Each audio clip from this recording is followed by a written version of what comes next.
Oh, look at you, sweet friend. It's so good to see you. Oh, you look fabulous. How's it going?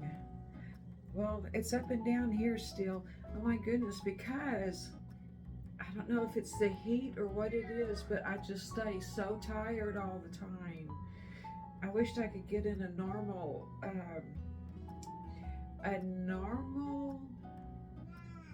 person, I guess. I don't know what you call it. I know that there is your rhythm. I forget what it's called. A quieter rhythm. I know you probably know what it is, but I've tried straightening mine out a lot, but it just doesn't seem to work. I've tried all of the things that people suggest, but you know what? I think it's just me. So I'm gonna have to try and figure out and settle with that and just do my day routine and do my night routine just as my body seems to demand, and quit trying to navigate through things that maybe it's just not my body wanting to do. Sometimes I think we have to do that, don't we? My little sweet one's sleeping so good right now. He had his diaper changed and a bottle, and now he is just sleeping so good for mama. But I'm glad you came. I was just about to go in here and finish my coffee. I've got over half of it drank, but you know what? It's still good even if it's cool, because it comes out warm. So it cools off, so that makes sense, I guess. But come on in, we'll come over here and sit down. Grab you a drink if you want to. I just fixed up my spot here in this little dining area. I gave myself a chair because I like to enjoy sitting by the window where I could look outside. And I can't do that very well in my living room. It's just not too good with the windows are covered with drapery, and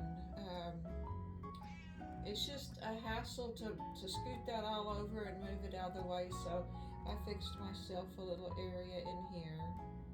And I've got my little desk over here as well. And I just kind of do my bills there, and sometimes do some reading while Richard's watching something on TV that I don't care for. It works. It works for me. So come on over and sit down with me. If you're already sitting, well, that's good too. I just enjoy some of my days and mornings and evenings sitting here now that I have fixed up this area. It makes it so nice because this is my little private space. And of course, I have private space in the nursery. Hello, little one. I know. You always want to come talk when Mama's talking to her friend. Yeah, that's okay. But anyway, yeah, I've got a couple of spots for my private areas. And when I didn't have spots, I just made my own little corner somewhere.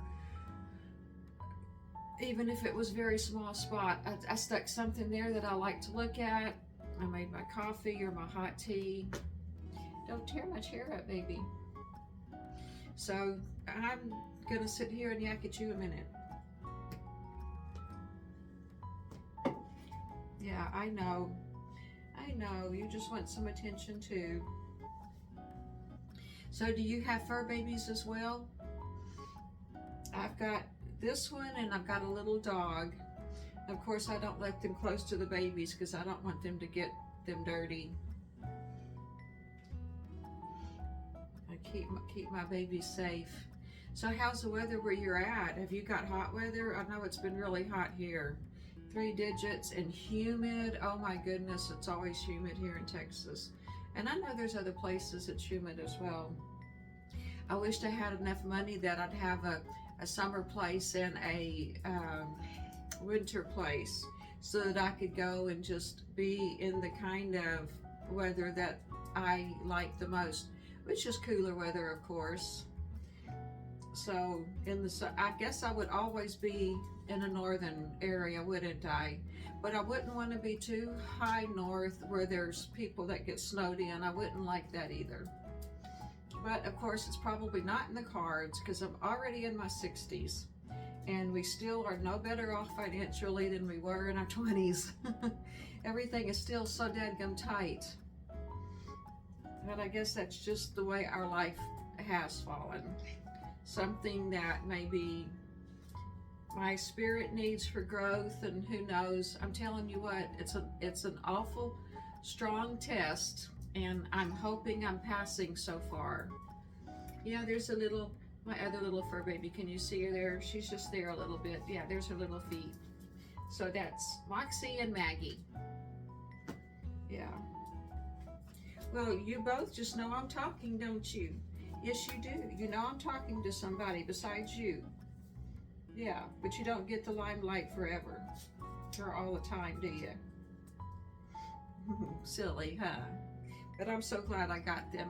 And I'm glad I've got you too, because sometimes you and these babies are what gives me the keep going thing.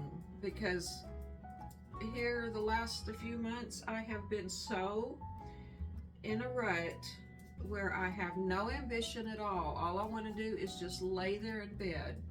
And the only thing that gives me ambition is getting up to take care of my babies and getting to talk to you a minute. And then my grown children, there's one of my daughters, I do quite a bit with her, so she helps me and gets me on my ambition. It gets me up and going because it gives me something to do. So what do you do to find things that you enjoy to do? You know, sometimes we just have to make ourselves get up and do it. And then once we do, we realize, hey, you know, we're missing out. We got to get up and get around and get things going, keep living. Find something, even in its smallest measurement, to live and to be in that moment and appreciate that moment. Take in what's around you. You know, I mean, maybe you're in a situation where you're in the same room every day, every night, but look what's around you. Take in the color, take in the shape, take in the texture, and find something about it that gets your attention, and focus on it. And each piece, each little something in your room. And it just kind of helps you settle in the moment and find something to be happy about. Even if you have to imagine it, imagine something that you're happy, that would make you happy. Because I know I have to do that sometimes. I'm not confined in a room, but sometimes I confine myself to something. And that's what we've got to get out of doing. We can't, I mean, even though we might be confined to a room, find a way, even if it's mentally, to get yourself out of that room. Travel with your imagination. Get a book, or get an audio book and listen to it. Travel with your imagination. Travel with somebody else's imagination when you read or you listen. Just let yourself float to that moment in time. I know I sure have to keep up myself for that. Yes, we do. Well, I'm pretty sure I've taken long enough, and so I'm going to go ahead and get up out of this chair and go make sure these little fur babies are taken care of in there. And I might put him down so he can get his nap out, and take one of the other babies and get them taken care of too. I'm glad you stopped in and come and listen for a minute and give me a reason to be. You gave me a reason to be. All right, my love. I'll talk to you later. I love you. Bye-bye.